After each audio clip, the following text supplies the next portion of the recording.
2025 സമാധാനത്തിനുള്ള Nobel പുരസ്കാരം Venezuelan പ്രതിപക്ഷ നേതാവും അടിയുറച്ച കത്തോലിക്ക വിശ്വാസിയുമായ മരിയ കൊറീന മച്ചോഡയ്ക്ക്. പൊതുരംഗത്തും രാഷ്ട്രീയ വേദികളിലും തന്റെ കത്തോലിക്ക വിശ്വാസം പരസ്യമായി പ്രകടിപ്പിച്ച മരിയ പരിശുദ്ധ അമ്മയുടെ അകമഴിഞ്ഞ ഭക്ത കൂടിയാണ്. വെനസ്വേലയിലെ ജനങ്ങളുടെ ജനാധിപത്യപരമായ ആവശ്യങ്ങൾക്ക് വേണ്ടിയും സ്വേച്ഛാധിപത്യ ഭരണത്തിനെതിരായും മച്ചാഡോ നടത്തിയ ശക്തമായ പോരാട്ടങ്ങളാണ് പരിശുദ്ധ അമ്മയുടെ നാമധാരിയായ മരിയ കൊറീനയെ ഈ ലോകോത്തര ബഹുമതിക്ക് അർഹയാക്കിയത്. പതിവായി ജപമാല ധരിച്ച് പൊതുവേദികളിലെത്തുന്ന മച്ചാഡോയുടെ നിരവധി ചിത്രങ്ങൾ ലോകശ്രദ്ധ നേടിയിരുന്നു. തന്റെ യാത്രകളിൽ ആളുകൾ സമ്മാനിക്കുന്ന ജപമാലകൾ തനിക്ക് ശക്തമായ ഊർജ്ജ സ്രോതസ്സാണെന്ന് വെനസ്വേലയിലെ കത്തോലിക്ക മാസികയ്ക്ക് നൽകിയ അഭിമുഖത്തിൽ അവർ വെളിപ്പെടുത്തിയിരുന്നു.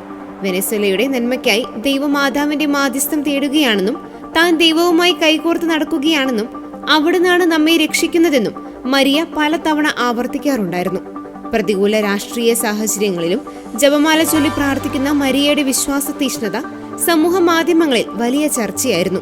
2018 BBC തെരഞ്ഞെടുത്ത ലോകത്തെ 100 ശക്തരായ വനിതകളിൽ ഒരാളാണ് മരിയ കൊറീന മച്ചാഡോ.